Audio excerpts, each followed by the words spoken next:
Love, are you good? Yes, it's Sunday. It's a beautiful day. And cheers. Salute. I still think, boom, well, I think a lot of things, but I was going to say one of my sayings, but I won't say one of my sayings. Okay. So, it is Sunday. You know what? I guess what I want to ask you, I'm feeling good. It's a little bit late in the summer. Mm-hmm. Yep. Next weekend is Labor Day. Oh, wow. For some reason, I didn't put that all together. Yeah. Been busy. It has. I'm been feeling good. If you're watching on YouTube or Rumble, instead of me doing pretzels, what am I eating? Well, hopefully it's cheese. What's that say about me? Jeff is back on the keto diet. That's what I'm so old school, love. I call it Atkins. Okay. How's he doing, Dr. Atkins? He was fucking old, love. He was old back then. Anyway, I guess not to say too much about myself, because I always talk about myself, don't I? That's good. I prime myself to do this, and I guess I was a little bit nervous to approach you about it because I just wasn't sure how you're going to react. Nervous about how I react? What is that saying? That the last time when we did Noom, and I lost 52 and you lost 76. I thought you were talking about something else. No. I'm talking about that. Before I approached you about this, I just was like, because you even told me back then, it's like, I can't do that. Which I know, that's fine, but I don't want to alienate you, but I don't want to be selfish and say I need to do what I need to do. No, not at all. But I've been thinking about this for about 2 weeks. Yeah, you've brought it up a few times. Right. And all I envisioned was my old Oscar Mayer wieners, hot dogs that I boil. They only have one carb in them. I was very much looking forward to being able to eat those again. A couple of those a day. Because what do I say about you? I don't know. What do you say about me? You're 12 years old, I really. am 12 years old. Oh, man. I used to love SpaghettiOs. I didn't eat anything. I would go up. I'm so shocked. I'd go up to auntie and uncles that were my mother's great aunt and uncle, but they were kind of like grandparents to me. And auntie would I didn't eat anything except, and I guess it shows, but I would eat SpaghettiOs, Chef Boyardee SpaghettiOs with these little freaking meatballs in them, and she would do French fries for me. And they would be having this whole meal, and that's what she would make me all the time. So she was always very, very good to me. I'm going to digress a second. Uncle was born in 1899, and Auntie was born. I called him Auntie and Uncle. She was born in 1900, and that just as a 8 or 10-year-old in 1975, that kind of freaked me out a little bit. Yeah. It's like 1899. Yeah, it's kind of crazy. Holy moly! And 1900. Uncle only lived to be 80, and Auntie lived to be 93 years old. So she got to see Molly. She held Molly as a baby. And but anyway, I don't know. How did I get on that subject? Help me. Your really nutritious diet that you are on currently.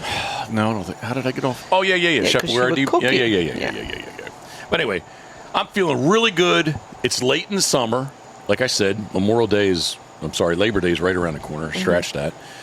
And, the weather has really been good the past week or so, right? What was it this morning, 52? Yeah, it's been really nice. A couple of these mornings I sat out here with the dogs at 5:30, and when you came out, what did I tell you? My hands are cold. My hands are cold. Yeah, my feet were cold. Almost like to hurt. You just took a pair of sweatpants and you said, do we need these? Yeah. That was for a couple of days ago when I thought I was going to need them in the shop. Yeah. Oh, it's the little mash girl. Little mash girl. Good girl. Her eyes are kind of close together.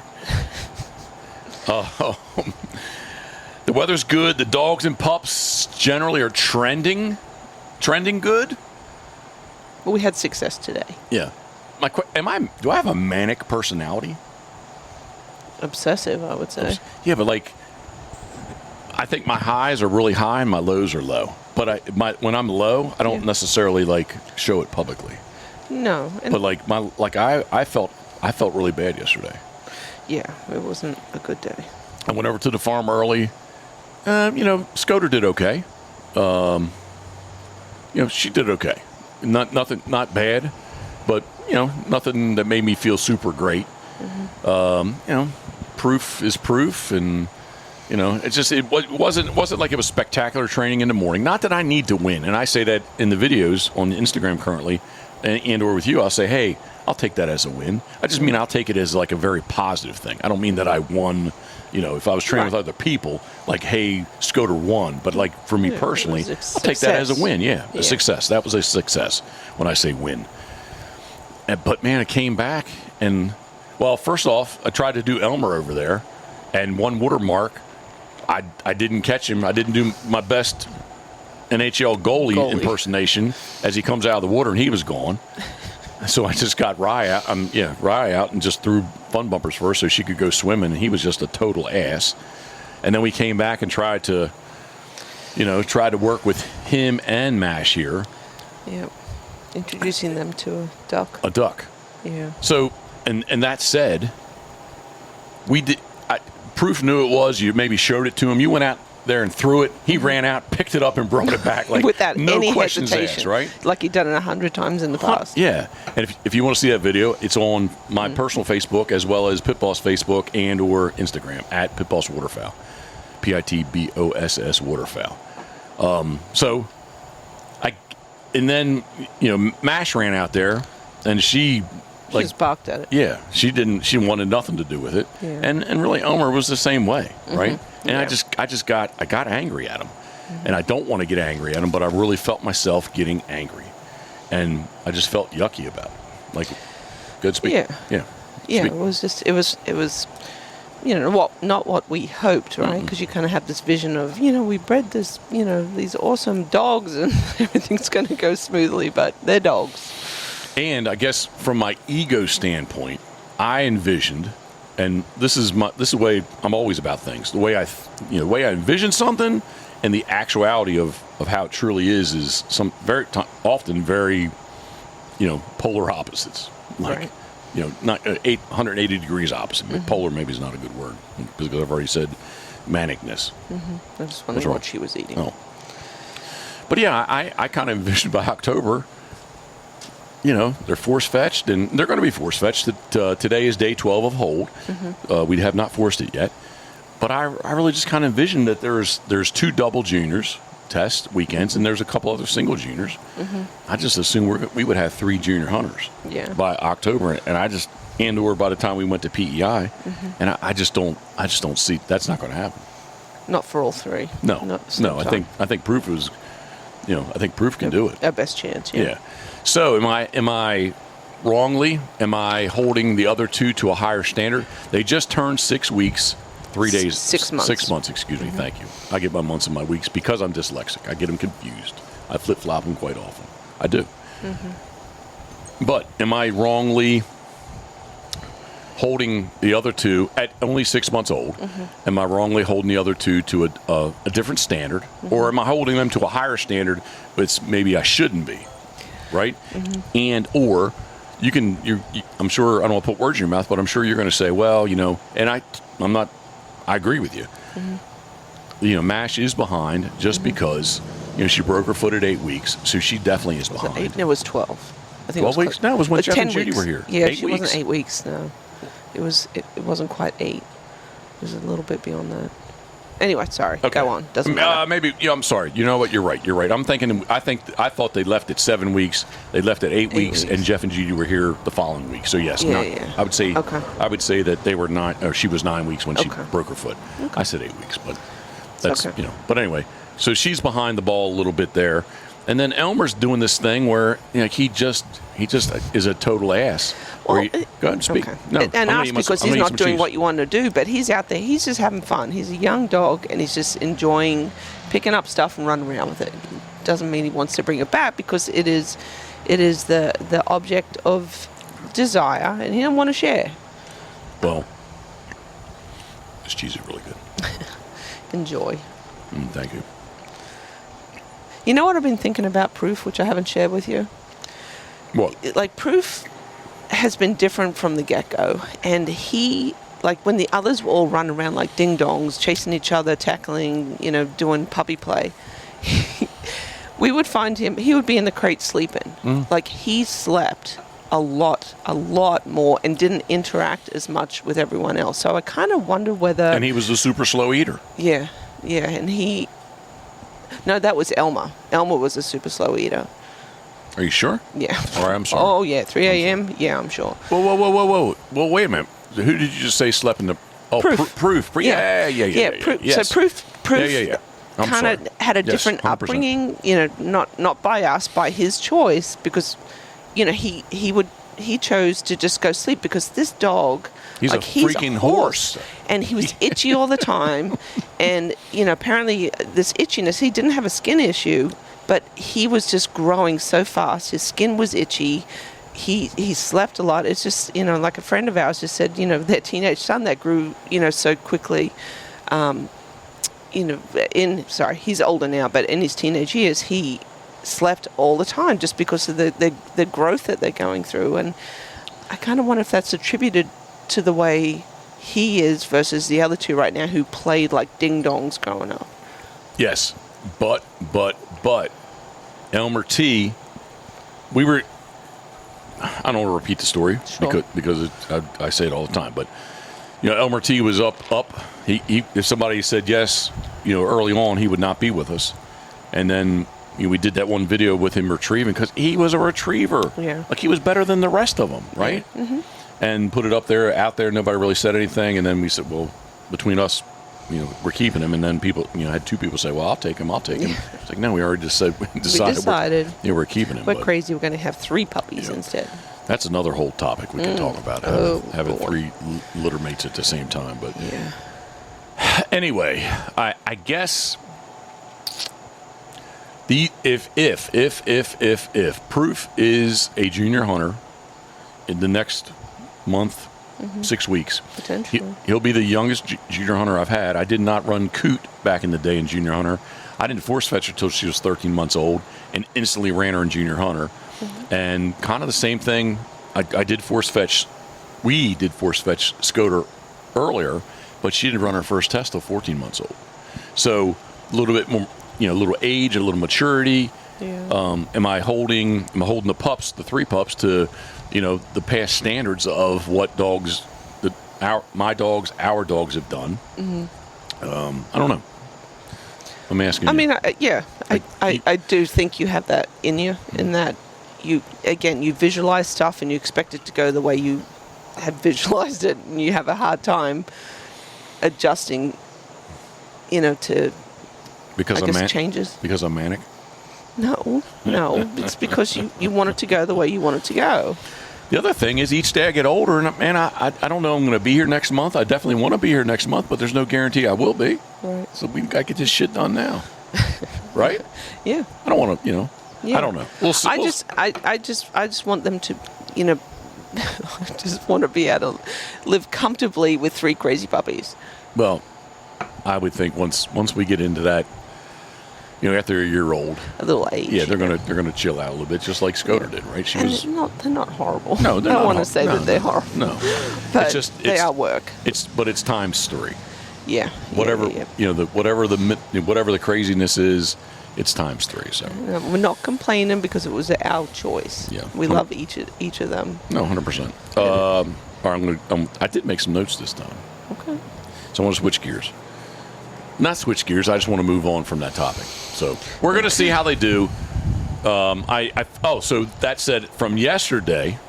Yeah, let me finish before we move on. From yesterday, in the evening, as we we did not force fetch them, as we, the train hold. I just told you we got to come up with something. I don't know if they need more obedience. I don't want to collar. I haven't really collar conditioned them. The collar has been on them. Kind of did visit that today a little bit early on with obedience.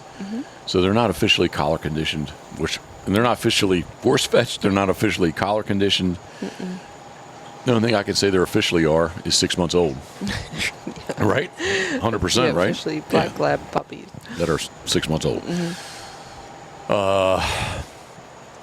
But we did say yesterday, or I said to you, I feel yucky. after I sat and carved decoys for quite a while. I felt so bad I couldn't even listen to a dog podcast yesterday. I had to find something else to listen to. Anything that was dog related, I didn't want to listen to it. And I just didn't feel good about everything that was happening. And I just said, hey, we need to readjust, and we need to get the Elmer T and Mash, we need to get them on board or closer to proof. So, and you came up with, I just hit your mic, I'm sorry. You came up with a great idea. Let's take the Gunner Kennel bumpers, man's best bumper, which has the cavity inside, and let's I don't know exactly the parts and pieces that you use, but let's waste the duck that we have in the freezer. Let's load it up with some scent, feather scents. And I grabbed at the farm today. I grabbed a bunch of goose decoys, a bunch of goose feathers too. I think the one little bunch I got is a mallard. I think I saw specifically those. A Drake mallard breast. That's what it looked like. But anyway, it was your idea. Let's do the bumpers, and it was a great idea. Went over, did my normal thing. So today, yesterday I didn't feel necessarily super good about dogs or my ability to train dogs or the results that our training is doing. Went over there. I really didn't have, and I know I should have, because everything that I listened to, it has to be clear cut. What are you doing today? And we sat here at our morning meeting. I said, Karen, I don't know exactly what I want to do over there. And I almost opened up, Matt Marks to look. I know the place like the back of my hand with lots of scars on it from Duke. But I still really wasn't 100% sure what I wanted to do. And I got over there and I was like, you know what? When I rolled in, it kind of all just came to me. I was like, Friday, we ran those marks that she did a really good job on. They were definitely cheating marks, not cheating singles, not in the sense of like down a channel, but definitely she could cheat. And she did them super good. So I was like, you know what? I'm going to run these things as a blind. And the blind we ran on Friday, I'm going to rerun that thing. And maybe, anyway, I want to jump ahead. But anyway, do that, and I'm going to run a land blind. Basically, if you're watching me and or listening, if you think of like kind of a 30-degree, 45-degree angle out, that's where the water blind was. And then if you wanted to turn at least 190 degrees off the berm, out into a field, I set a land blind up. So my thought process was run the longest water blind first, which was like 240. What is it? I don't know. Should I talk with intelligence or should I just guess at these numbers? Guesstimate. Well, here, now I'm into it. Now I am into it, except I'm into videos, and it's not in videos. It is in, there we go. So the longest one was 217. So I'm going to run 217. I'm going to come back and I'm going to run the land blind. And I gave her, it was a pretty good swim, so let her catch her breath. She did feel cool. The water is cooled off some. It's not as hot as what it was. So and it is pretty much, it's actually a little bit more than a 90-degree angle off of that line to the 217. I went and run the land blind at 125, come back, and then I ran the other mark that was 152 or so. This is all plus or minus. I ran that water blind. She did a super good job. She gave me, so let's rewind. On the long water blind, she gave me a bad initial line. She went up the channel that you've been there quite a few times and thrown it up. I gave her, stopped her. I wanted to get around the point. I gave her an over. And, dog God lover. She took the over, went around the point, and she knew. She just turned and went down the shoreline. And in the video I'm about to post up on Instagram, I'm talking, and she did all of a sudden go to the left and start to cave in. I stopped her, cast her, and she didn't give me the cast I want. So I stopped her again. I did nick her, and I gave her the over. She dove in nice for me and just took that, basically she went in and took a 90-degree turn and just rolled down that shoreline. And it doesn't show it on the video, but at the very end, she started, it's an angled exit to get, and I had a white bumper there. So there was really no confusion to me. I'm sure she saw the bumper. And she started to cave into the shoreline, which I was like, do I let her roll just for momentum? No, I'm going to stop her. Like it was like the last 10 yards, she started to make a right, stopped her, cast her to the left. She went and picked it up. So that was good. Came back, and then we're going to run the the 152, which is the channel is an island in the mainland. So there's a little bit of a channel around this island, if you will. The channel is the island in the mainland. How about that? Rolls, gives me a not a good initial line. She went way to the right, gave her the over, and she just took that around the point and just freaking rolled. I didn't say anything to her. And right at the end, she gets out and she freaking pops and looks at me like, where am I going? Which was a good thing. The white bumper this time, the mark was lower. This I had up the hill a little bit. But again, it's mowed. There was cover at the shoreline, but as soon as she got, there's a mowed spot. And I had a white bumper there. So anyway, she did that really good. Came back and then did the blind at 148. She got in. She gives, but she's her issue has been maybe from a long entry. When I say a long entry, she runs down 50 yards, 60 yards, 70 yards to the water, and she just doesn't jump in hard. She kind of runs down the shoreline, and she like, whichever way the shoreline goes, she just kind of like almost kind of cheats in whatever the way that would go, right? So anyway, she kind of goes down, kind of does that to me, but she jumps in good. So I was like, I want to give her the confidence because she jumped in good for me. She's not on line, but she got in the water good. She semi-hard, right? So I gave her as much as what I thought, and I stopped her, and I gave her the over to my left.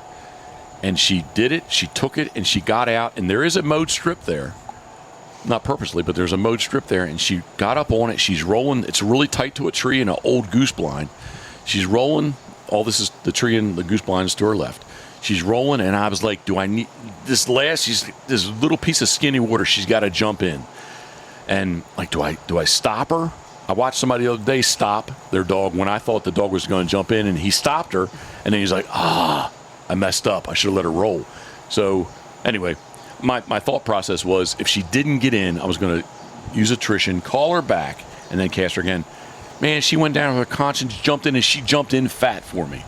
She got behind the tree. I couldn't see her, and she just rolled up that hill and picked it up. So like she did that literally on one whistle. So like I was like, man, yes. I was so happy. So now all of a sudden, I get up, right? Yeah. I don't know. Is it my ego or just my?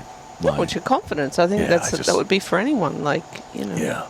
So I'm like, yeah. I even instead of yes, hey, yelling, hey, what a dog, good dog. I was like, awesome, Scoter, awesome, because I was like, she one whistled this thing, right? Good afternoon. We don't know who that is. We need to meet him one day. He always has a dog in the back. Well, it's the same dog with a very white, a black lab that has a very, very white face. Yeah. Anyway, I'm just rambling, but she comes back, and I went and did Proof. Proof was actually, I staked him out, so he was getting for the first time. Yep. So he's kind of like understanding this. He's watching all this happen, and he's kind of barking and carrying on while I'm running this for Scoter. So like to me, he's helping us out. Where's some distractions for Scoter. You know, so he's learning that. I do him, and then I I staked Scoter out. He does his thing, put him back up. I get Rye out, and I heel Scoter down to the water, and basically I throw fun bumpers for Rye, and Scoter has to honor Rye. So it was just I think I even said, I was like, it was when I texted you, I was like, she did fucking awesome. Yeah. Like it was like, I was just like, yes. Yeah. This is good. Yeah. Which I need that sometimes. Yeah, I'm sure, because there's been a lot of effort put in. A lot of effort, time and effort. Well, on both our parts, and that's I could go off. No, you say that, but I got to correct you there. No, you have done all the training with Scoter. Well, since particularly since her junior hunter. Thank you. Done. But I mean, you're with the pups I'm talking about. We both invested a lot of time, which is another point that I want to make. Not right this second, but that is on my list because I take notes.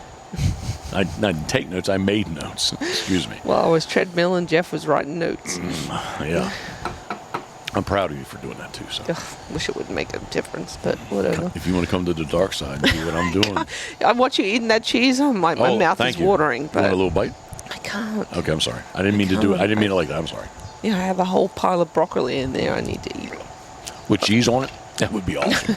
Broccoli with cheese. No, cheese it's sauce. damn alcohol. Alcohol's too many calories, but unfortunately, it's my crutch right now. In the evening, not all day. Don't start at 9 o'clock. Usually at 6 o'clock. Who's that new guy I follow? He says his doctor says he has to stop drinking. Oh, the traveling fella? Was that the one? Traveling fellow? No. Yeah, the kid that gave the flipped off this morning. No. This guy, but anyways, my doctor says, hey, I got to stop drinking. And then the music kicks in. He says, only those who don't want to drink all day with me. Anyway. We don't want to do that. All right, so let's, Yep. I drove home super jacked up. I'm like, this is good. This is good. This is good. Come home. You got the place board I made out there. You got the holding blind set up just angled off to my right.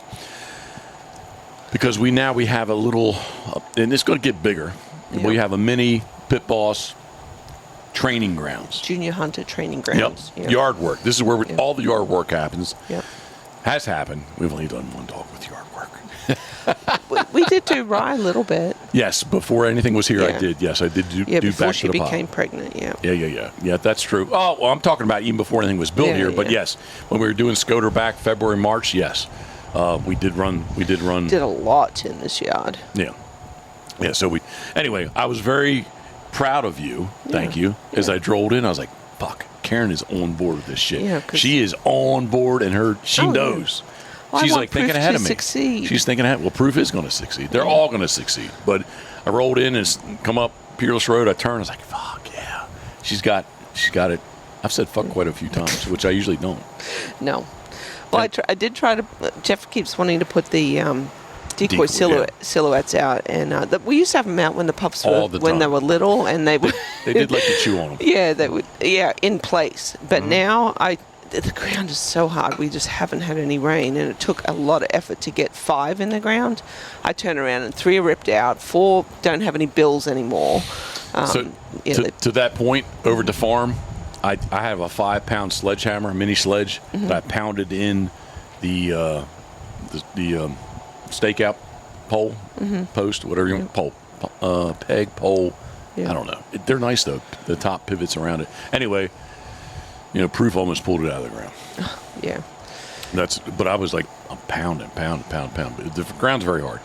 But anyway, we get back, the dogs and I, you're here, and I'm very happy. So let's parlay this into positiveness, and let's run these pups. And we started with Elma first. Yep. You had all the bumpers, the gunner bumpers, all full of duck parts and pieces. Scents. Yep. I saw a little bit of red in there, so I don't know. A little bit of meat or something. They're in the freezer now, so we'll just pull them out for training. Yeah, I don't know what you have on them. I wanted to make them as nasty as possible because you never know what they're going to get out there. 100%. And I just said, look, let's so I can feel good about yesterday, or better, so I can feel better than yesterday. We're just going to do 10-yard marks here. Great idea about having the place board out there because they love that. You say kennel. Well, when you say kennel, they get on it. Yep. And again, they're a little amped up out here, so it wasn't quite the same effect, but that was there for them. I put them in the holding blind, just make them kind of. It's the first time they're in a holding blind. And what Elmer do? Elmer freaking tried to jump over the top, right? Like he did. Twice. He does. Yeah, so he didn't quite understand what this holding blind thing's about because as we walked up the holding blind, he could see out there. Yeah. So he's like, I don't really understand what this is all about. So it was a good experience for him. Mm-hmm. And get him on the place board. You throw the bumper with the duck parts and pieces in it, and what happened? For Elmo? Yeah. Yeah, he just kind of pushed it around with his nose. Yeah, he just... wasn't sure. He was not sure. Yep. And he definitely was not sure about the duck yesterday. And I was just kind of like, whoa, like it's a freaking white bumper. But whatever is about the duck scent, he didn't like it. Didn't take him long to figure it out, and he picked up and brought it back. So that was a very successful. So I have him on a 100-foot lead because he likes to maybe not come back and run around, but because the place board was there, thank you very much. I think that helped him maybe Gave him a focus a little bit. destination, Yeah, that's where he left from, and that's where he come back to. Yeah. And then we did the little mash girl, and like, how many times you have to kick the bumper and toss it and pitch it? Yeah, I was kind of a little worried. She did the same that- thing as yesterday with the duck. She sat That- and barked at it initially. That was very, very. I was very concerned. Yeah. But she picked it up and brought it back. So what I did too was with Proof and Elmer, I make them pause a little bit, and I did that with her. So once she brought it back to me, the next time you threw, I just, as Yeah, it's in the let it air, go. mash. And she Yep. ran out there, picked it up and brought it back, picked it up and brought it back. Create some enthusiasm. Yeah, and it built confidence. Yeah. It worked great. It did. So I walked away like thinking, now I'm sweating and I'm hot, but I'm like, yes, this Yep. is. Yep. So Me what- too. yeah, I was just- so relieved. It just kind of parlayed off of what I experienced over at the farm, and now, back here, it worked out very good. So Yeah, speak. it's just your thoughts. they're teaching us and we're teaching them. Like, what works for one dog doesn't mean it's going to work for the other dog. So it's you got to keep an open mind. I think that's the lesson learned here. Just it doesn't mean it's going to work for everyone. Just kind of adapt and overcome, kind of thing. I'm trying to. Digest all your fatty cheese. Yeah. I'm just trying to push it down. Don't choke. I'm going to come back to something, but angled left to you is a bunch of party ribs on the Camp Chef, and you know what? Smell. It really is really cool that with the. There it is with the Camp Chef Wi-Fi Connect. There we go. 218. Yeah, so we're good there. We got Yeah, I love this Bluetooth app for this. Yeah, grill. about another half an hour, those things are going to be good. We've been in the past couple times. Have we done it 3 times or 2? This would be the third, I think. Okay, so we've done it 2 times before. Used baby back ribs. These are just some big old pork ribs, and I think these are actually going to be better party ribs than the baby backs. But Yeah. all right. Oh man, I'm kind of looking forward to tomorrow to see, how much, how much they take over from today, the success of today, how much it carries over to tomorrow, and just hopefully we can build off of it. I had a thought in my mind, and I just totally lost it. I'm sorry. I switched over to about what was going on over there. Cheese choking it down.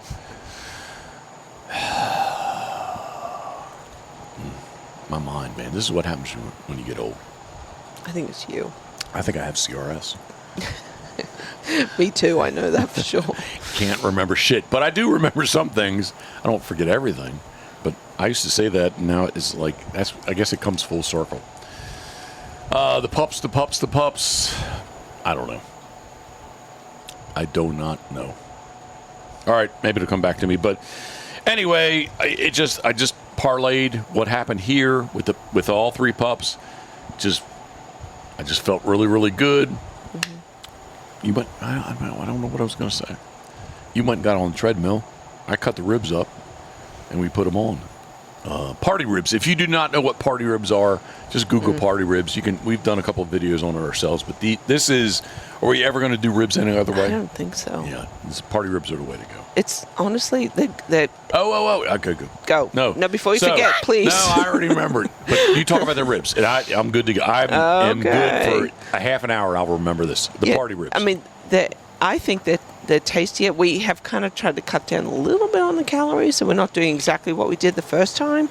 But honestly, we're all about pinch and pennies right now, but it's actually cheaper to do it this way than it is a rack, an intact rack, because it's less time, less foil. It's less effort. less effort. Yep, thank you. All right, so back to the topic the point I wanted to make, I forgot about. You were just talking about the dogs and what they don't know, what they do know. Sweet Paulie 66, Paulie McKinnon, all the way up on the awesome island of PEI. He turned me on to Bill Hillman, and there's a couple different things, actually more on Rumble. I watch him on YouTube too. When I say bought into, I buy into what he says and does. I have not physically paid for any of his videos. Tutorials. Yeah. But a bunch of different programs out there he has that you can go to his webpage and billhillman.net, I believe it is. But the other day, 2 days ago, and I even told you this story this morning, he says he just used the example of, it's just, I don't know if it really happens or not, but the point is driven home. He's like, yeah, at the gas station, this guy, I don't know why a dog would be out at the gas station, but he's at the gas station, and the guy's yelling at his dog saying, kennel, kennel, kennel, and the dog's not doing anything, and then he roughs the dog up a little bit, getting him in the kennel. He's like, he should know how to kennel. He should know what kennel means. And then Bill says, you know what? The dog did that because he doesn't know. You haven't taught him what kennel means, right? Mm-hmm. So, and that's what I took it. I said this to you. I was like, I'm getting angry. I'm getting frustrated at him, but obviously we are asking them to do something that they don't know what right. to do, right? Yeah. So we need to like take a little step back. Mm-hmm. I need to take a deep breath, and we need to reevaluate, which we did yesterday afternoon. That's when you came up with, let's put some in the gunner bumpers. Let's put feathers, parts, and pieces. And again, like the Elmer and Mash that had issues with the duck yesterday, they had issues with the bumpers with duck parts and pieces smell, on them. Which they would have readily picked up any other time. 100%, but the scent definitely made them think. Yeah. Paulie McKinnon, I thank you for, I've learned a lot from Bill Hillman, so I appreciate that. So, all right, can we move on? Yes. All right. So what is another thing that I'm very, very high on at the moment is our plan of what we're doing here. Mm-hmm. It's taken a little bit. It's taken a little bit for it to happen. Yeah. We navigated, through last year, through last summer, mm-hmm. which we thought something, I'm not going to critique or complain about anything that you did last year, but the Whale of a Wagon Tails. Mm-hmm. But as soon as we stopped that, which we talked about last time, mm-hmm. All of a sudden, like kind of what has transpired this week, and I know it's only 1 week, mm-hmm. but this is more of my vision of what was going to happen here. Yes, is upstairs done for the season? No. So you're not. That's going to take you out of the equation there. But this week So when we say upstairs, it was about having people stay here potentially. Which hopefully will still happen eventually, but it would be like the Pitboss duck camp. Yeah. Yeah. So those who wanted to get the total package of the sea duck hunting, mm-hmm. we're going to stay upstairs, stay right here, mm-hmm. and have ample accommodations for up to 6 people. Food, lodging, the whole. They're going to have the locker room, a gun room downstairs. Mm-hmm. Chris Wilhelm of Pole Building Outfitters deemed the eating room kind of / bar eating, but the eating room, mm-hmm. that's just going to be a pass through from the kitchen into the eating room. Mm-hmm. They're going to have availability to 2 bathrooms, the one downstairs in the shop, the one upstairs, and I don't know, 14 by 50 room that will be not where they sleep, mm-hmm. And where the efficiency is, mm-hmm. kitchenette is, but basically the big room for lounging. Have a big screen TV, have the wood stove up there, and a pinball machine. Pinball machine, whatever you want. Machine. I think pinball would be better than pool, actually. Yeah. Space-wise. Yeah, that maybe have some video games on the big screen TV, but they have a window outside in this area, in this room, entertainment room.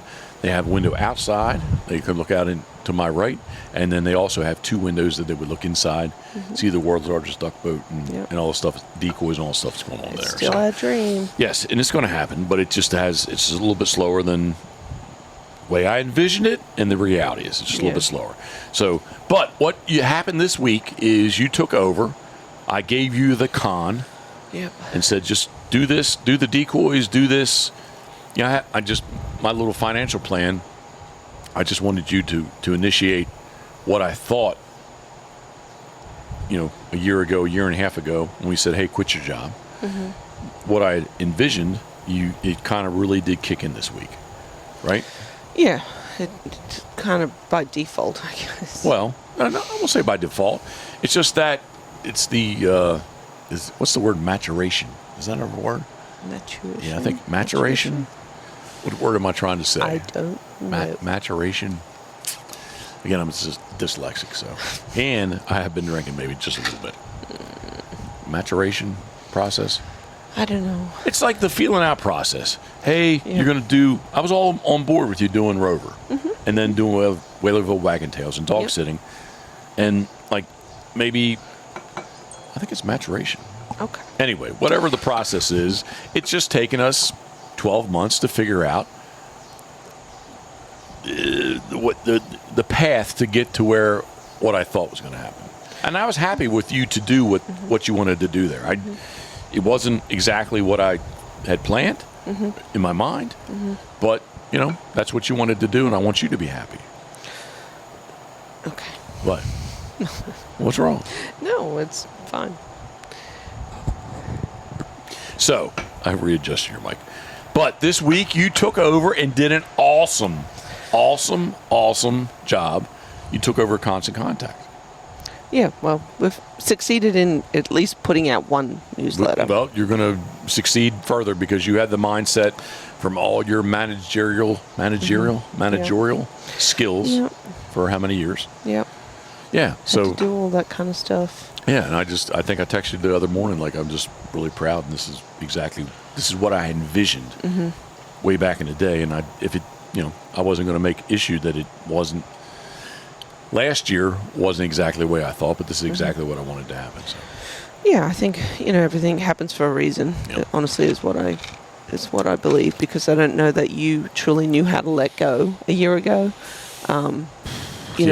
Because you've been as much as I've been working what would be regarded as a regular job for all of my working life, I haven't been. Too have been, doing, Pitboss Waterfowl all your life, and, you had your vision on, how, what, where, and why everything occurs. So again, I think everything happens for a reason. The timeline happened the way it needed to happen, and here we are. So I've kind of felt I've still got a lot to learn. Particularly about decoys, and there's definitely some decoys I thought were this particular species and may not have been, like that shoveler sleeper. I thought it was a black duck. Yeah, but I'm not going to give you grief there because you just don't know. So are you nervous? No. I was going to say, why are you like tying the? I'm not tying it. I'm in a knot. No. So anyway, people have reached out for sure, and it's been a little bit of a lag on a couple of occasions where, hey, let me check with Jeff because I don't know the answer, and if everyone's cool with that, that's the way this is going to run, because again, I have no idea for some of these decoys. But it's kind of been fun, actually. Well, good. And this is exactly, again, I'm going to repeat myself, but this is a year and a half ago, 2 years ago, whenever this all like, hey, quit your job, we're moving, we're doing this, we're doing that. This is my plan. Hey, I have the health insurance. No worries on your end. That was an issue. Health insurance was an issue. It absolutely was. Yeah. But yeah, this is it actually. I think I texted you what I'm proud of. U.S. health insurance sucks. BTW. Okay, well. Yep. Beyond that, I thought I texted you like I'm proud of you, and this is exactly. I don't know what I texted you, but I wanted you to know. I talked to you too. It's like it's not I can't talk to you. No. But like I just wanted you to pop onto your phone like this is exactly what I had envisioned, except for upstairs not being done. Right. Yep. So that said, if you want to jump on. And if you already are, thank you very much. But if you're not, and you want to jump on our mailing list, feel free to text us, email us, however you want to get your email address to us, and we will add you to Karen's Constant Contact list. Yep. So it's an easy program to use, thankfully. Yep. So, and into the future, what we have is, which I have I mentioned it over the summer? Sure I have, but have I made a big deal about 25 years? Not really. Okay. In my mind, I think so too, but it's that kind of thing where like when somebody says, well, I didn't think, I don't want to be like I have, Pitboss glasses on and I haven't really talked about it, and when I say I haven't, but I really kind of thought the whole 25-year thing, this is my 25th year of guiding, 25 years of guiding. Geoff, don't say anything. Don't say anything, man. The number man. Don't say anything. This is my 25 years of guiding, and we got some pretty cool stuff coming up. We got Greg Taylor out west Canada has done us. He's adjusted our logo and done us a really nice 25-year logo. ducks, dogs, and decoys. We got some new shirts coming. Should I say the one shirt's going to happen because tomorrow's Monday. I'm ordering them, so Okay. we're going to do the first simple shirt. I'm calling it simple shirt because it's just going to be on the chest. Is let's take a boat ride. Yeah. Yep, It's kind of cool. Yeah, our good friend Brian. I already. That's why I butchered Brian because I was ready to say Vavra. Behind Brian Vavra. Out of Florida. If I just say kind of like Orlando-ish area of Florida. He did that way back in the day. I never did anything with it. So Brian, thank you very much. We're rolling forward with that. We've got another single shirt idea that all I need as soon as Greg sends us what we like. Which I'm super psyched about that one. Greg Taylor sends us what we like, and I agree with you.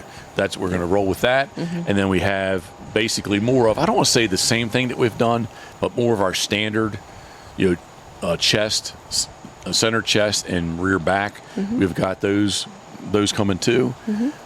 So they're not done yet. We did email back and forth, Wednesday, Thursday, Friday of last week. So they're going to be in play, and they're going to be done in 2 weeks or so. We should have those. So I think, just September 1st, first day of dove season, as well as early Canada goose. To me, it kind of kicks off the season. So I don't think I've said again that this is my 25th year of guiding, 1999 to 2024. So excited about it. Whoa. We're going to do the run of Factory. There you go, love.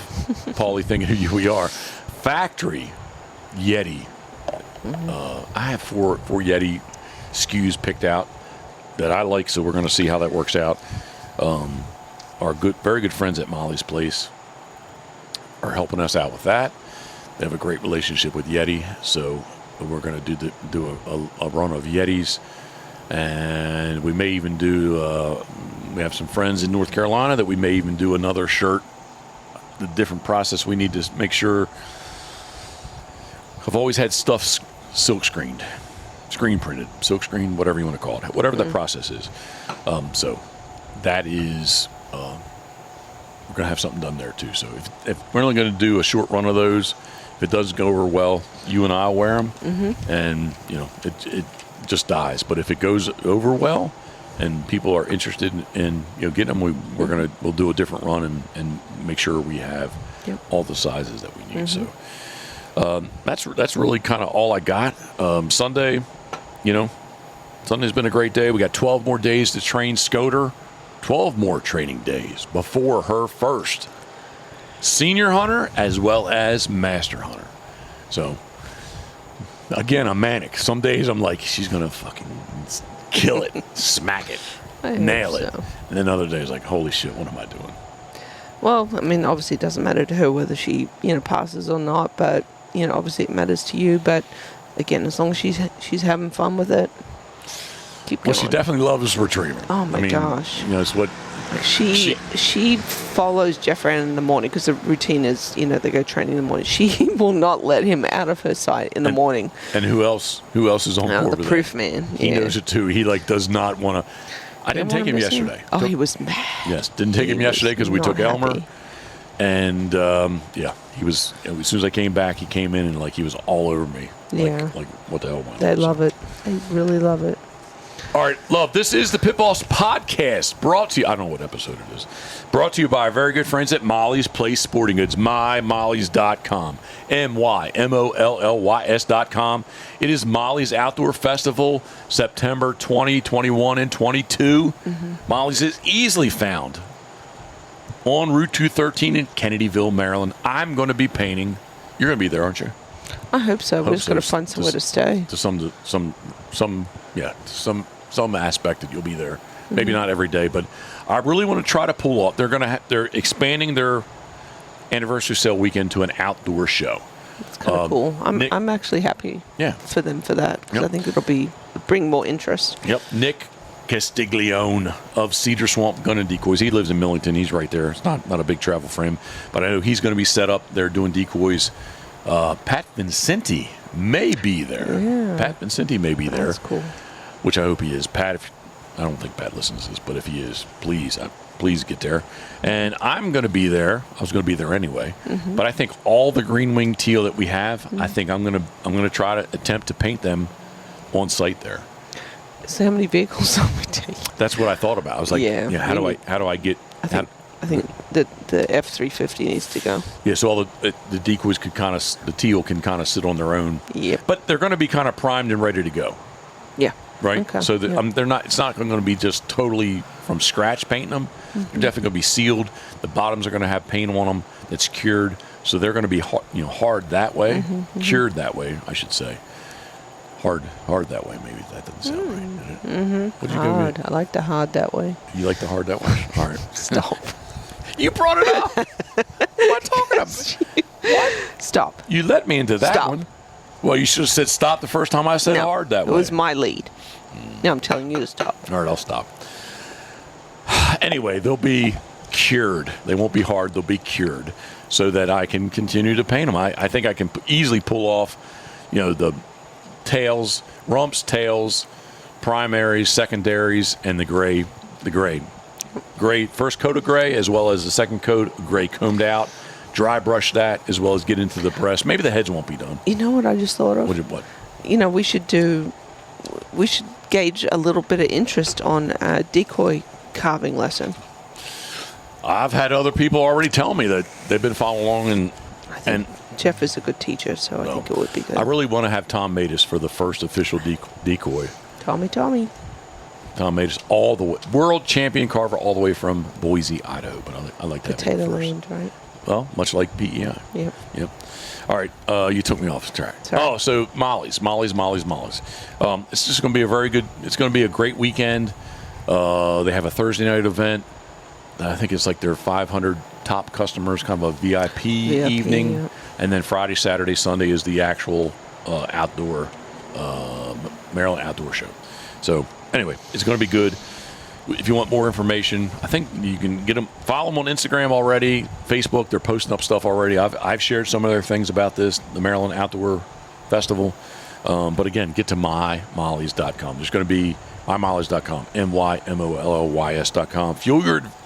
Fuel your adventure at Molly's. But anyway, we appreciate Molly's very much. We do. Up next is Crabs to Go, easily found on Route 50 and Route 589. We haven't done seafood in a long time, and specifically since I'm my cheese is empty right here, but since I'm... The shrimps will work though, right? Yeah. Not the cocktail sauce, but like shrimp will. I don't think there's any carbs in there, is there? No, it's cholesterol in the shrimp. No. But no carbs. No. There you go. And I guess the only thing is wrong with the cocktail sauce, they have awesome Really good. cocktail But sauce. still, who doesn't like steamed shrimp with some Old Bay? Yeah. There's just some sugar in it, that's all. But In what? in the cocktail sauce. Yeah. That's what I'm Yeah, saying. yeah. But No, just shrimp with just Old Bay. Yep. Crabstogo.com. We appreciate Crabs to Go. Easily found on Route 50 and Route 589, right on the corner. Right next to Raceway Sitco, who has Pitboss Brown, Finn City's Pitboss Brown beer. Yep. It's good stuff. Yeah, it is good. Up next, which they just released. Can you say it, love? It starts with an S. Gunner Kennels, gunner.com. Saskatchewan. No, tune. Put a tune on the end. Saskatchewan. I don't know. No, I'm getting confused. Saskatoon. Thank you. Saskatoon Flyway Series. It's just out. All you got to do, any social media that pops up on ours all the time, but gunner.com, the Saskatoon Flyway Series. Saskatoon. Yep.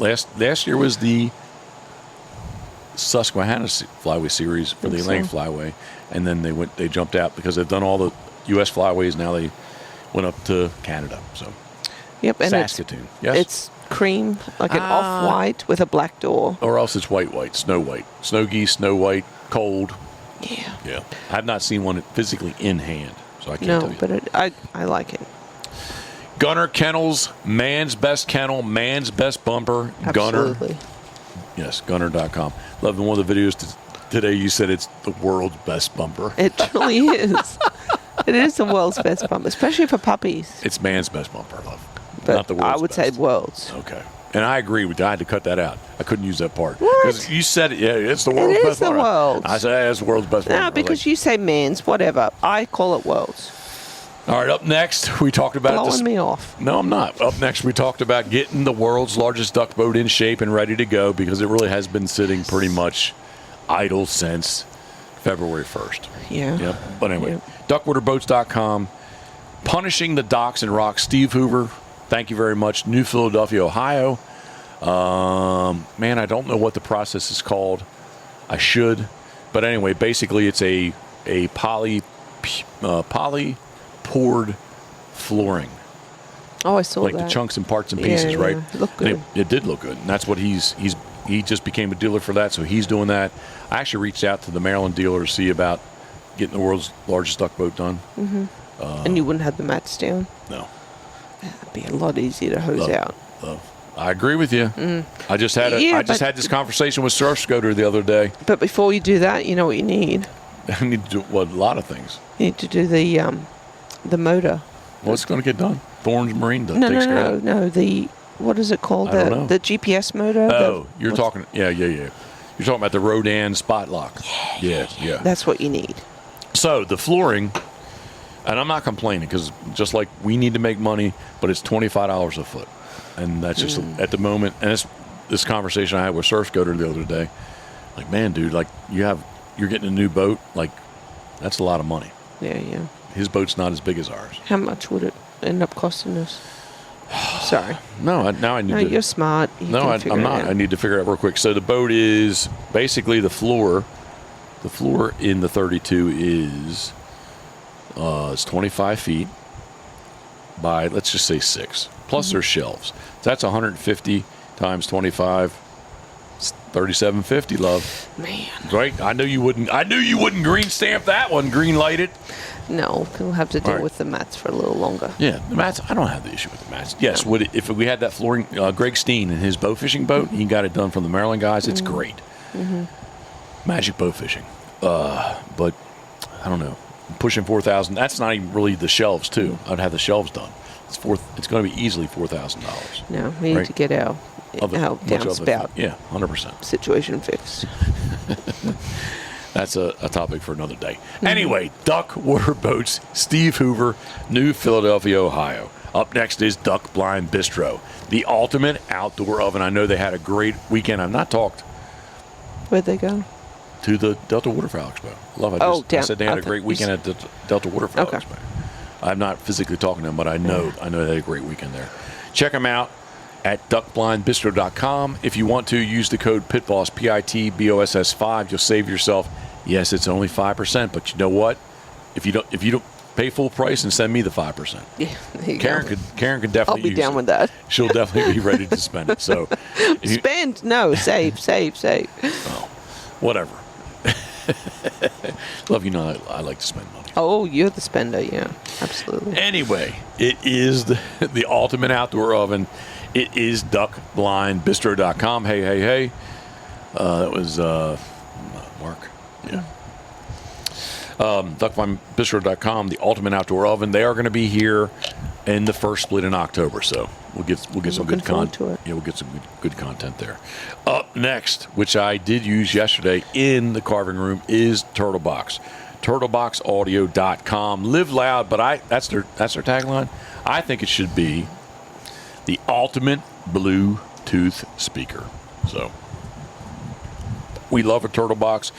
We have a Gen 1, a Gen 1.5, and the one that's in the carving room is a 2.0 Gen. So it is white, and yes, it looks a little bit dirty, but it is dust-proof, waterproof, and it's like old Timex. It takes a licking and keeps on ticking. So what time is it, love, for the party? 4:26. Ooh, we're getting close. We may have to stop this for a second just to make sure we're good there.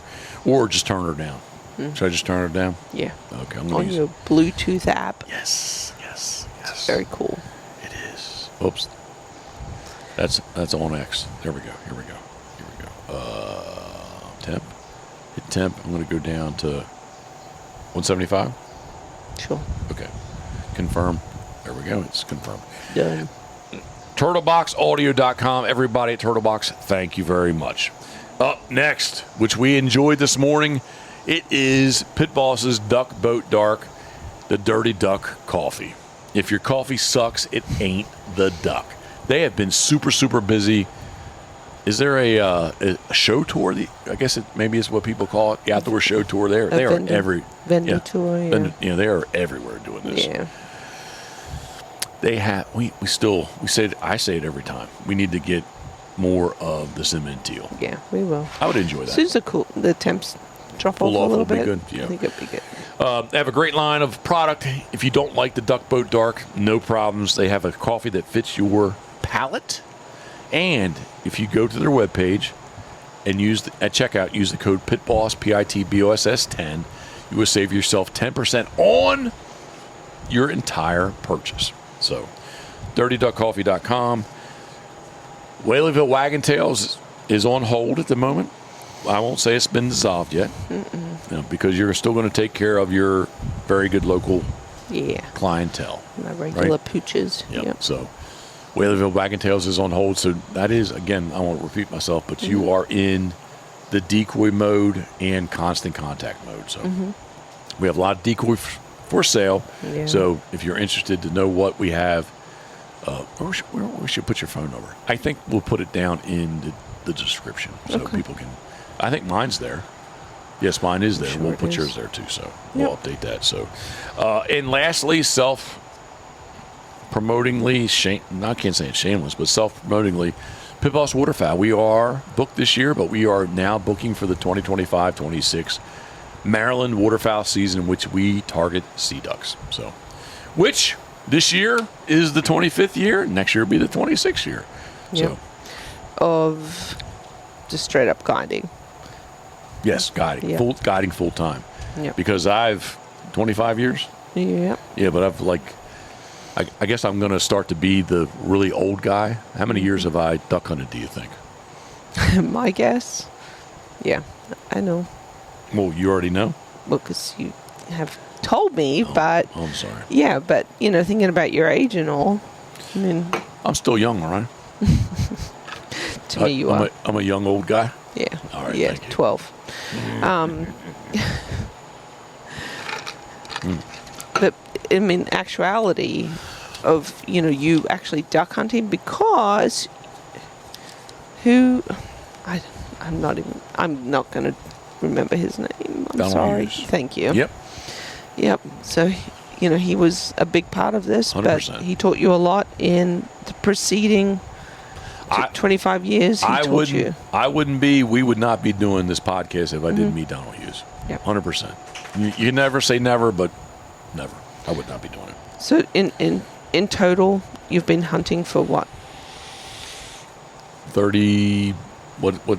36. Yeah, I would say 36. Yeah. If this, hey, I don't know who that was. If this is the 25th year, so 99, 89, 25, 35. Yeah, 88. I think it was the first year I hunted.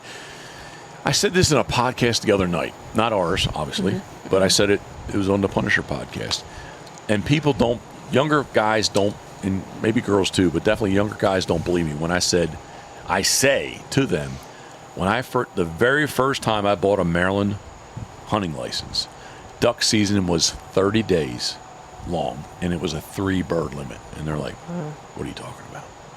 That was duck season. What are you joking? No, I'm not joking. It was 30 days, 3 birds. In Atlantic Flyway, we can have a 30-day season, a 45-day season, or a 60-day season. And for 28 years, out of 36, 28, 29, 30, somewhere in there, 28 to 30 years, it's been 60 days. I think somewhere time here, what am I even saying? I think sometime here soon, I bet I don't want to be the doom and gloom guy, but I think maybe in 5 years, I bet you in 5 years it's not going to be a 60-day season. Really? Yep. I don't know, maybe not, but yeah. So 36 years, I guess. As long as the people that do the counts and ensure that the species are healthy in numbers, that's really what matters. So whatever it will be, but hopefully it's all for the right reasons. Well, I like to refer to it as the resource. And yeah, it's the betterment of the resource. So we, much like, so over the 25 years, in the beginning, it was a 107-day SeaDuck season in the Atlantic Flyway. I've said this before, but it is. If you're just tuning in, never heard us say this, never heard me say this, it was 107 days. It opened early October and it went to the end of January. Even on the 30-day duck season, SeaDucks were 107 days. And way back in the day, you could shoot 7 SeaDucks. So although maybe the way we hunt ducks today, the boats were very, how do I say it? The boats weren't big. There were not a lot of specialized duck boats out there. A lot of people shoot SeaDucks here? Sure they did, but it was not specialized. People that guided were shooting them out of 40, 50-foot white work boats, crabbing boats, oyster boats, and 6 nice chairs. It's this big old boat. My very first time. That's the way we did it. These big chairs were on a white work boat right out of Kent Island on Eastern Bay. Okay. And but anyway, I'm just getting off topic. But it was a 30-day season, duck season, but it was a 107-day SeaDuck season where you could shoot 7 SeaDucks.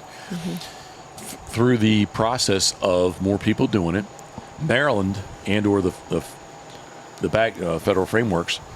You all right? Can I smack you? Oh, no. No? Wake you up? Hey, these dogs just don't let us sleep. Anyway, the 7-bird limit got reduced to 7 birds, but in the 7 birds, you can only shoot 4 scoter.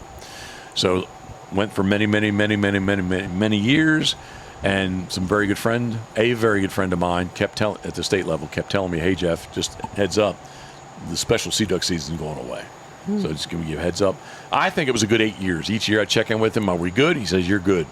Good, you're good. I ask you, are we good? You're good. And then one year I asked, he's like, nope, it's happening this year. So they reduced the 107-day SeaDuck season, special SeaDuck season, to 60 days. And in that, they reduced the 7-bird limit to 5. And in that 5-bird limit, you couldn't have more than 4 of any one species. So you still couldn't have more than 4 scoter, but they dropped this, in some states, the 7-bird old squaw limit to 4, the 7 eider limit to 4. So we did that for 6 seasons, and then they did away with the special SeaDuck season altogether. So in the Atlantic Flyway, whatever state you're in, when duck season's open, that's when you can target SeaDucks. And currently in the 6 duck limit, you can't have more than 3 of any one species of SeaDucks. So you can't have more than 3 scoter, you can't have more than 3 old squaw, you can't have more than 3 eider. So I think that's the biggest change over the 25 years that I've guided full-time and or just my waterfowl. I don't want to say career because that sounds goofy, but in my time of waterfowling here in Maryland, how about this? In the years that I bought a Maryland waterfowl license, that's probably the biggest change. So a lot of changes, even the time I've known you. You know, I remember the 107 it used to be. Right? Is that right? When we first met, it was still 107. Yep, in 2013. Was it 2013? It was 2013. Yeah. It's like a lifetime ago. Not a different life, but a lifetime ago. Yeah. Yes, it was still 107 days. And in that, there was a bunch in the beginning of October that they weren't good days. But I usually figured by October 15th or so, like you were safe to go. So if it opened on October 5th, that's definitely early. But it went moving. Yeah. But yeah, once you got to the October 15th or so, and I always thought like the peak of the migration was the last week of October. They might migrate on the calendar. Scoter do. So it would be the last week of October into the first week of November. And if I had to pick one single day, I would say Halloween always was the peak of the migration. If you remember back in the Migration Nation Waterfowl days that I was a regional host, I can't remember the exact. They were here late October, and there were just huge bunches of birds. Yeah. When I say huge, to me, huge is a relative word, right? To me, huge is more than 200 scoter together, and 200-300 birds. No, they don't all necessarily decoy. But man, it's an impressive sight. Yeah. And all headed south. Speaking Yeah, I'm sorry. no, I remember, heading down the beach and, watching on the weekends, these big bunches, and like, wow, that's pretty cool. It's pretty cool. So over the years, boats, lots of boats have gone through. I started in the 17. Do I say brand names? Yeah, sure. All right. Well, one of the brands I'm not really. Okay. Don't say brands. Not on best terms. So here, let's do this. Hey, read between the lines. The 17 TDB, the duck boat, it was a C-Class 17 TDB. I took 3 people. I was the 4th person. Coot and or Diamond were hanging out in the motor well. And as I recall, I think it was Action Seats had it's kind of a squared base, not a round like 5-gallon bucket, but let's say it was a 6-gallon bucket squared seat. Kind of had a latch on it you could open up, put stuff in there. Nobody put anything in there. Actually, I put a 10-pound weight in the seat so that like it kind of had a little bit of stability. But it had a little swivel seat on it. It had a back. Those were the first seats that I used in the 17 TDB. And around 2004, I went to a 21-foot boat. And from those seats, with the Action Seats with the back, I went to a 6-gallon swivel bucket seat, which actually got you up, like you sat a little bit higher, which I thought it was easier to shoulder the gun. You weren't sitting low. You sat up a little bit higher. So I thought it was easy to I'm thinking of somebody's name. Oh, man. Anyway, yes, the 6-gallon bucket seat. I had some guys from Ohio. I need to look at my phone. I have not talked with him in forever. Oh, man. Here. Oh, I have my phone here. Let's see. Talk so I can look at this. Ramble. Say something. I don't care. Say. It's about boats that all I know is... You have a question about anything I said already? No. Oh, I miss fishing in it. We did catch fish out of it. Yeah. We like going to Watcher Creek in Virginia to fish for... I was going to say shoot flounder. Fish for flounder. Yeah. Come on. But, Looking. Yeah. Fishing is like a foreign sport right now. It's been so long. Man, I'm scrolling down through the W's and it's just not jumping out at me. There's so many W's. I have so many people in my phone, love. I know. I save everybody. Come on. What if I put Ohio in? Will that help me? Ohio. Lots of people pulling up from Ohio. I don't know. All right. I'm sorry. Anyway, they showed up with these ultimate duck boat seats. I've never seen seats so big, so comfortable, so large. They BYO'd their own seat. They did, because they said, this is the seat we love. Can we bring them? I was like, sure. Well, in the 21-foot boat, these freaking things were tight. We had them like stacked to get out. I can remember being on Chop Tank River one time, running out to get there. Anyway, the seed was planted that this is what I want. I want these seats. I want to provide the best comfort. Yeah, best service that I can, right? So when we went to the 25, I didn't necessarily want to take more people. I wanted to still take 4 people, but I want them to be as comfortable as possible. And I had 4 of those seats in the boat. Nice. And those big seats fit perfectly in the 25. Marty Whalen. There you go. Marty. Let me just make sure I'm sure that's what it is. Marty. It just came to me. Sorry, Marty, if it's not you. Nope, Whelan. Okay. Whelan. I give Marty... I just want to be called out. Well, anyway, I give him credit for the seats that we currently use, because I was like, wow. He showed you the light. He showed me the light on seats. So anyway, in the 25, I had 4 of those seats, and now in the Duckwater Ocean 32, shoot, we could put 8 of them easily. But anyway, I can only take 6 because the boat is uninspected. Not that it's not safe, but the Coast Guard has not issued a plaque on it to say how many people I can take. Vessel. Yeah. And I do have the master captain's license, which I looked the other day, and my captain's license is still good. Relieved. So that was like, ooh, the Yep. weight just went off of me. I was like, okay, that's great. 2025. Right. Do we want to take a quick break and just make sure the rib's okay? I think All right, we should. We're going to take a quick break. That's more my question to you. Oh. All right, love. You filled up. I did. I topped off, but you definitely filled up because you were dry. Yeah. I'm doing the summer drink right now. It's a good drink. I can't believe I found a 175 of vodka for $15.99. What's in all our pennies? So enjoy that rubbing alcohol. Tastes good with the Sprite Zero. Yeah, well, enjoy. I'm sorry. I should not be making light of what you're drinking. Nope. All right, the ribs look awesomeness. Do they not? They do. They smell even better. Yeah. Not to. I want to keep on topic, but when we pulled them and put them in the pan, instead of doing like you said about trying to be a little more calorie conscious, instead of doing a whole stick of butter, lots of brown sugar, honey and barbecue sauce, we did barbecue sauce and just apple juice. And you painted it on instead of just tipping it on there. Instead of I try to paint it on each rib, just to try to make them, again, a little bit better. So just slightly better. I think they would have been good just off the grill honestly, off the camp chef would have been because we did the beef ribs, and they were just with the dry rub. And although you weren't a fan of them, I didn't mind the dry rub. I honestly was kind of worried that I would like some sauce, but it was good. Yeah, no. Sorry. Beef Moving is on. good. Yeah, beef is good. Beef is good. Do we have any burgers left over?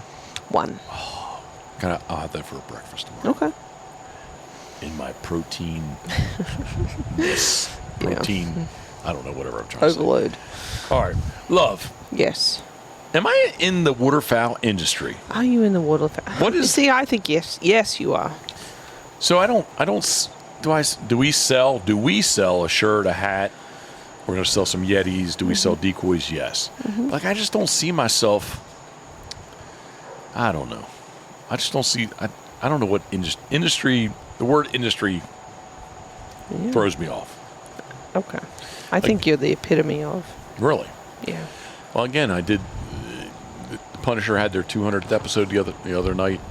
I don't know. There was like 20 people on there, and I did talk one time, and I said, I'm not sure. I think I said I have to rewind and watch it. I was like, I don't really, and I kind of like did this, like I don't really know how I fit. What angle do I fit into the waterfowl industry? Ducks, dogs, and decoys. What do you do that does not circle back to hunting? That was very loud. It was.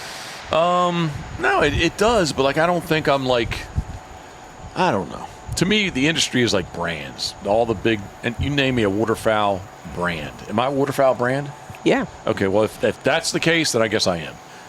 I don't think of myself as a waterfowl brand necessarily. I think of me just being a goofy guy that I would like to personally be a brand. I think you are. Okay. There's a T-shirt that says "Thinking of you, we are" with your big old face on it. We need to redo that one too.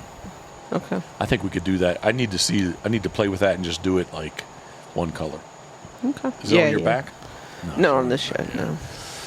All right. Well, I guess you answered that question really quick. So, if it swings around, yeah, or it circles back, not swings around, it circles back. Yeah. All right. I guess I am. So I don't really think of myself as that way, but I guess you I am. are. All right. All right, love. I know you have something sitting, which maybe people can see to your left. Because the longer this stays in my hands, do it. You know what's going to happen? I don't know. It's going to be mine. Oh, okay. Because I like it. All right. I can make you another. What year is this? Oh, 2021. It went to PEI. Stretch neck mallard. So this is one of the decoys. This is the first decoy you gave me. You said, "Here, let's post this up and see." This is you need to see if you can sell this. Do you want to rewind a second? To the video. We did a quick little video. I was up on top of the carving room upstairs. Yep. Did we say upstairs? Not really stairs. I was up ladder. No stairs. I was up ladder. Yeah, up ladder. And you're like, you climbed the ladder, and the video is like, hey, I've never really been up here before. Never have climbed up that high. And I'm not a fan of heights. I'm not either. Love. In that video, wait a minute. Marker across the street just texted us. Mm-hmm. He wants to bring back. Is Duke okay? No. No. Not for Mark. No. Duke doesn't like many people. I'm just going to text tomorrow. It's good. Yeah. For the dolly. Yeah. Yeah. Upstairs. Yep. You never been up there. Anyway, in that video, a week ago? Yeah. Maybe. Pretty close. Well, anyway, I handed over the con. Mm-hmm. Here, hold your hand out. I'm gonna hand the con to you. Handed The electrical tape. I handed the con to you to take over, and I even said, run it how you want to run it. Yes, mate, would I have a suggestion possibly, but I don't care. I just, again, back to my original thoughts about what I envisioned, how you were going to interact with me, us, everyone else. I wanted you to definitely be 100% a part of what we do, and this is yours to take. Run it how you want to run it. So that said, do it. Yeah, so this was the first decoy. So anyway. Love, you definitely need to say if you're watching on YouTube or Rumble. If somebody's listening. But you just finished, listen, you just finished saying this is, you do it how you want to do it. So don't. I have to point out the obvious that people that are listening on Spotify or iTunes can't see what you're doing. Okay, that is correct. Okay, that's all. Right, I'm not trying to be a dink, but. Yep, you're right. So anyway, you need it's a brand new. So tell them to get on YouTube or to get on YouTube. Yeah, get on Rumble YouTube so you can see this beautiful decoy. There, now I'm done. It's a mallard, stretched neck, hollowed cork. I heard it's at least worth 2 cents. At least. But anyway, so I posted this up on Instagram. It was probably about a week ago I posted it up. But anyway, yeah. Check it out. Check out the posts of the different decoys. I'm trying to keep up with those that have sold. So I'll put the notation in there about what's sold. Pick the 2002 brand up. Yeah, so this one is sold. We just sold this fella. Going to original pit crew member. Yep, with the brown butt. Yeah. But it's very nice. But it is no. Well, it is hollow, but. So this is pre you filling it. No, so here's the real story. Yeah, please. So that is post Wiley cork. So that was imported tan cork from Portugal, and that stuff sucked up water like a sponge. So I don't know how many it was, maybe 6, 7, 8 brant that were that size. I could only get 6 out of a sheet. So 6 out of a sheet, and they got very, very heavy. So I didn't want to just pitch them or not use them. So I hauled them out and tried put a piece of board on the bottom, thin piece of board, just to try to make them a little bit lighter. But they were that one along with a couple others were very, very heavy. And basically the water intrusion was through the keel and the screw. So, really? Yep. Okay. So that one, a couple shots, shot holes in it too, didn't help it.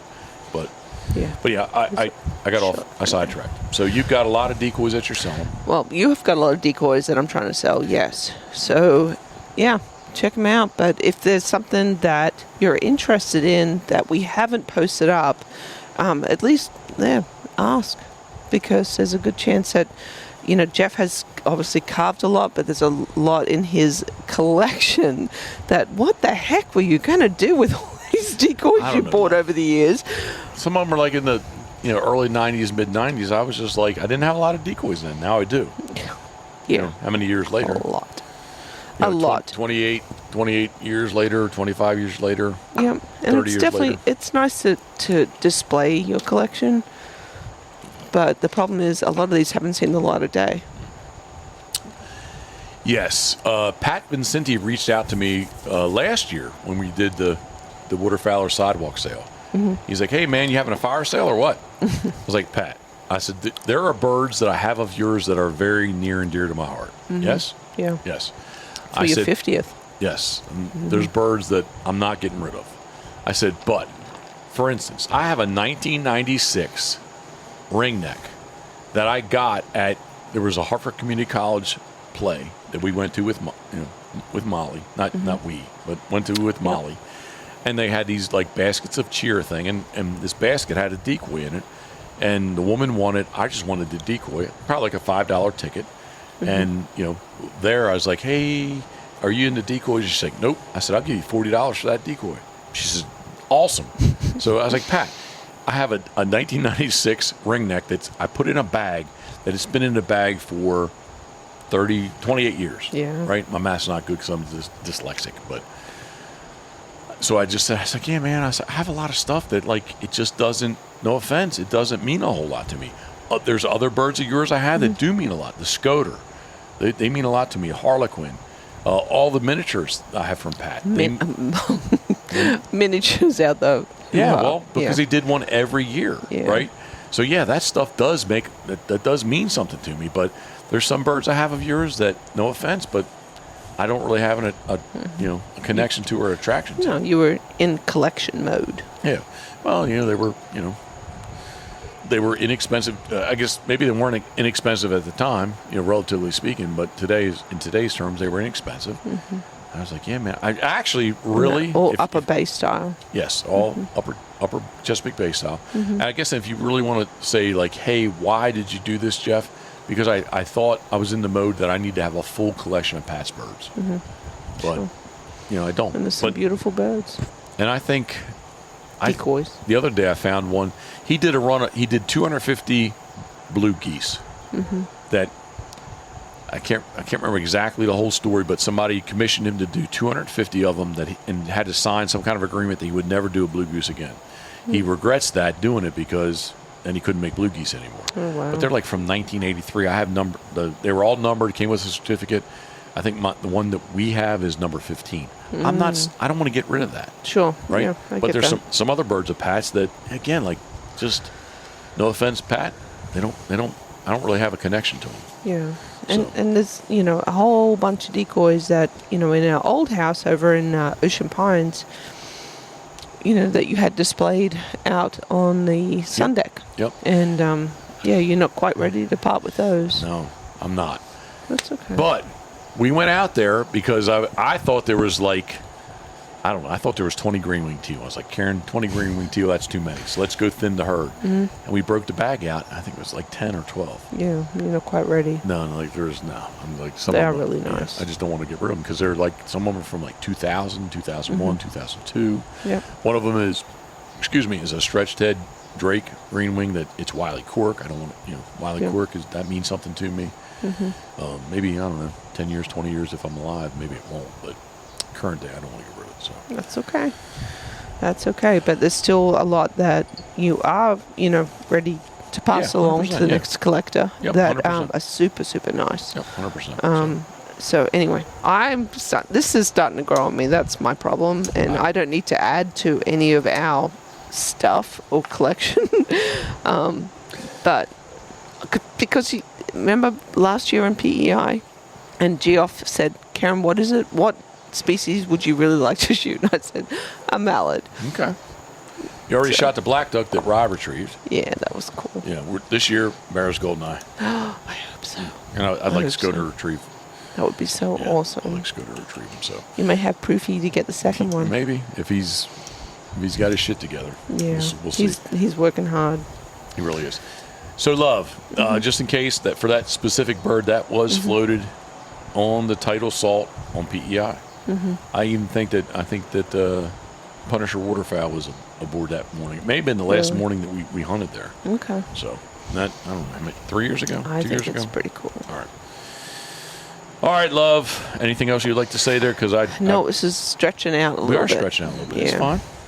No, I think you need to shut her down. Well, before we shut her down, I want to say I've really enjoyed. I think you did a little bit too. I really enjoyed watching the live feed on Facebook this past week, of the Canadian. Excuse me. I'm glad you brought that up. That was really good. Yeah, the Canadian Master National. He did an awesome job. Yes, it's just phone footage that they went live, but each morning for the setup and as the test dogs ran, we got to see. We were on the island, right? Yeah.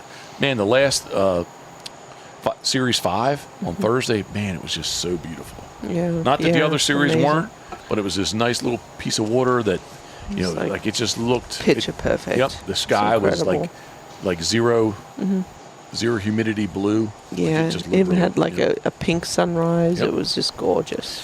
Yep. We got to see our very good friend Matt Wilson of Maritime. Who I've yet to meet. So. Well, you're going to meet him this year. Of Maritime Gun Dogs.